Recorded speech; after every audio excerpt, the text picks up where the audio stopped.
Hi, welcome to my channel. So after a long time, I am making this video.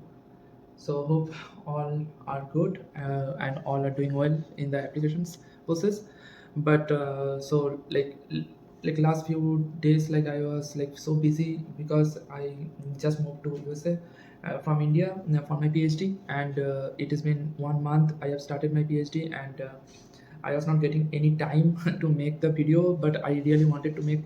But at last, I got the Sunday, and yeah, I am making the video. So okay, stay tuned for the video, and in this video I will focus on like the total month thing, like the when the timetable thing, like when you should do what. So already like it is almost October have started, but still there is like plenty of time, like 2 months are there, October and November, but who are watching in the next year, maybe it will be more helpful because the process is started from August to November, I would say. And so I will show what are the things you should do before the deadline. So here I am showing the monthly basis thing, like August, September, October, November, and after December what you will do. So this is like a just a like generalized thing, but there is like no hard and rule thing like you have to do in this month this. It's of course better like if you prepare very early, if you start preparing very early of this, like the TOEFL or these things if you are taking, then you it takes time, right? Or GRE is not required for biology, but if any other streams you are doing, then it takes time. So those things you have to make early, but I am showing like when the things get started actually, like the August, like the last months, a few months of the year. And so I have not used like so here I am showing like August, September I have started, but actually for me it was from October actually I have started doing these things because I was working as a project assistant in ISC, so I was not getting time to do all the things, all the stuffs. I hardly gets time like 1 or 2 hours in a week, and yeah, like you have to send mails also professors. So like here I have tried to make it ideal, what can be ideal thing if you have not that much time but still you want to do. So August, September, October is the main thing here, and the September I will say the main thing which I have actually for me I have did in October. And within November you have to submit all the deadlines. So first the thing is in August. So August you can search for the professors with similar research of interest. You can find my video already on this is on the like how to search the professors. Of course you can use research papers like what you have already read during your master's dissertation or something internship during your like similar field of papers, and from there you can select like what are the professors are working right now in these universities, and you can target those universities. Okay, and also send start mailing the professors, of course. And also search for university and the department having the maximum similar field of professors, at least three. There should be like three professors in that department who are working on your similar research of interest. Okay, of course you can make research of interest later little bit different, but of course there should be little bit because you are doing rotations in USA universities. All you have to do rotation like 1 month or 3 months. In my university there is 1 month of rotation in every month, so total three is mandatory rotations are there. And also if you are direct admit, then there will be no rotations, but in USA it is very less probability of getting a direct admit.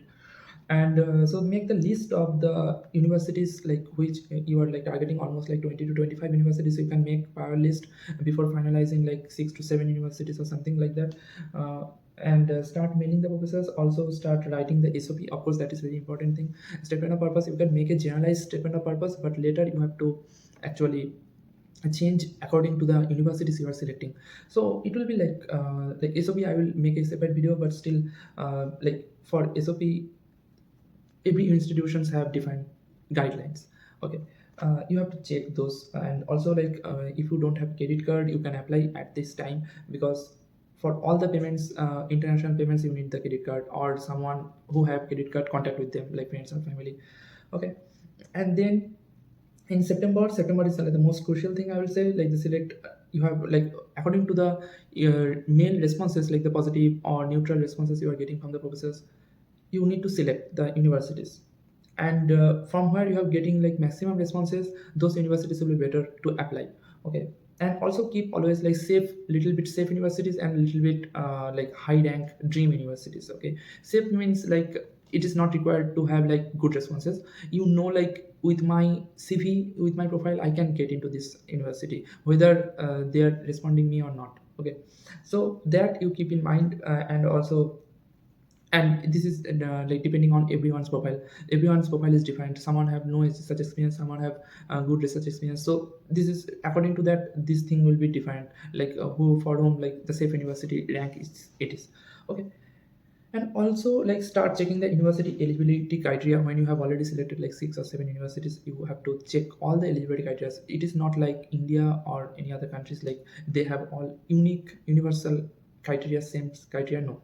So here will be like 50% of criteria will be matched with all of them, but few will be different. So that you have to keep in mind, like especially like international eligibility. Like in few programs I have already shown in line in my last videos, like some of the programs only can be applied by the domestic applicants. Also TOEFL score, how much is the TOEFL cutoff.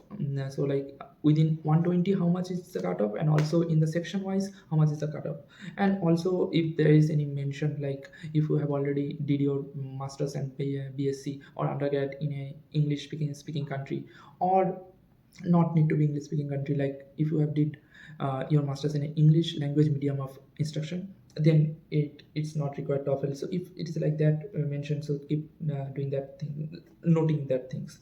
And if there are any extra any documents are required, like some universities may require few extra things, like offline sending of transcripts. Okay, so it is hardly like very less probability, but I have seen like Michigan State University was saying like you have to send the offline transcript to them.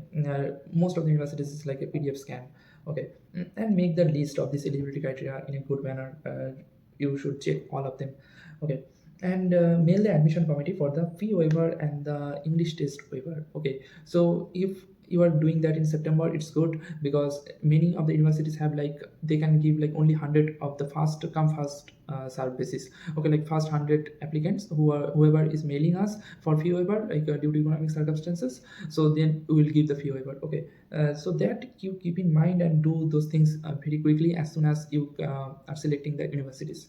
Okay, and also like English test waiver, as I have mentioned, like you have to contact that mail admission sorry, the admission committee for that, to check if you are eligible to give that certificate only. So in my case, I have applied many of the universities, and just one or two have required that TOEFL marks actually. And others like 8 of the universities does not have required those things. So that I will say. And also ask for LWRs, like 3 LWRs are required for every universities, and you have to keep in touch with your professors. Okay, and now in October, so October you have to start the application. You have to sign up, like password, ID, basic things. And after starting the application, also check what are the requirements are there. Or is it matching with your already made list, whatever you have got from the internet. Okay, so in the application can be something is required to give which was not present in the website. Okay, so that also keep in mind, remember. And anywhere in the application, whenever they are asking for some marks or something, so that can be, you can ask the admission committee for the CGPA conversion or something. Like you need to do that. Mainly most of the time you don't need to provide any marks. And like you can give like the whatever you have got, like 10 out of, if you have got like 8 out of 10 CGPA in Indian ranking system, give it that. Okay, and they will change own self. You don't have to change most of the time. But still you can of course mail the admission committee, and they're very responsive every universities. Okay, and also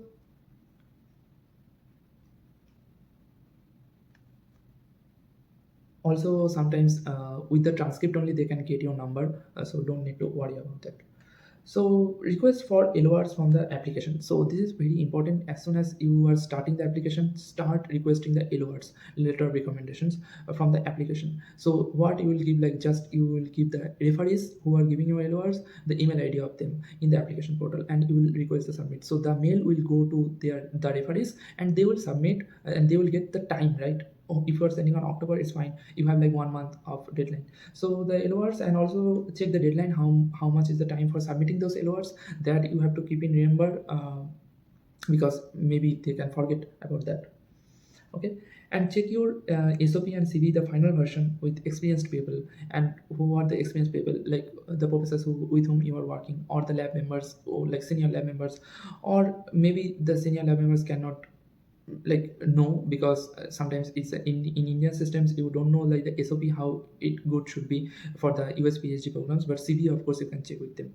Okay, and for SOP I would say like contact like people like senior lab members or the senior department seniors, or in which universities you are applying going to apply, so you can get right like the when you are searching for the professors and you are getting responses on the professors, you can try to check their lab websites.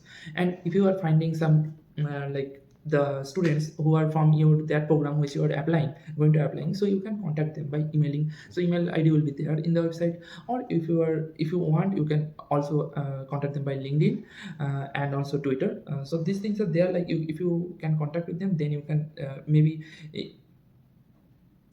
you can check the CO, SOP and CV with them, and they can give very good inputs. So in the last October week, I will say like start submitting the application one by one and do the payments, because without the payment it will not. If you have few waiver, then it's fine. Like I can remember for my Harvard application, there was no requirement of like mailing the admission committee. You can just select in the portal if you have like economic circumstances, just click yes, and it will be $0. So if it is like that, then you don't have to worry about. And also in November, I would say like you have did almost everything. So keep reminding the LORs for the LOR if it is still not submitted. And the deadline of most of the programs are on November 30th, and few on November 15th also it can be. So of course before that you should finish those things. And it is not like that. Like sometimes I was also thinking about like if you are applying like before, like whenever it is starting, so usually the application gets started on August or September. So it is not like that if you are finishing the application within September you will get more chance. No, in few universities it happens like fast come services, but in most of the good universities it does not happen.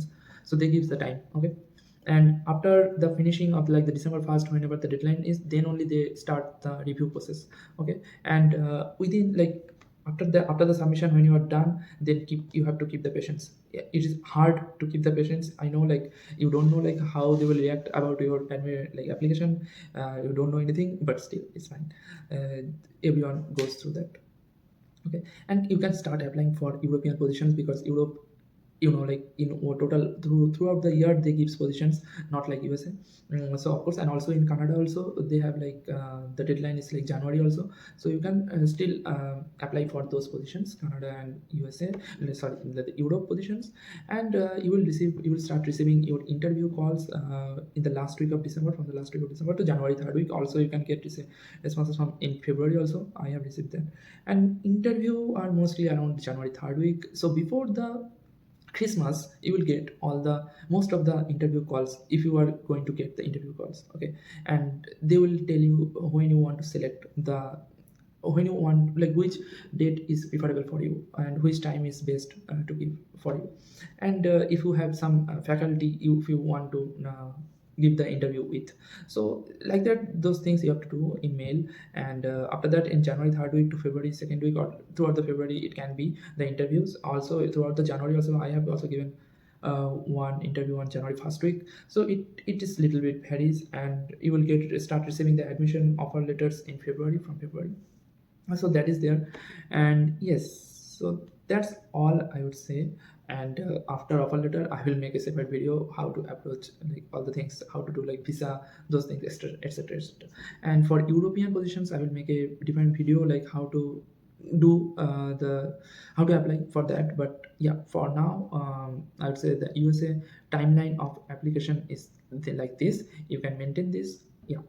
uh, Best of luck and best wishes with the applications for the 2023 applicants. And yeah, so keep watching my videos and subscribe to my channel. Thank you. Thank you for watching. Bye bye.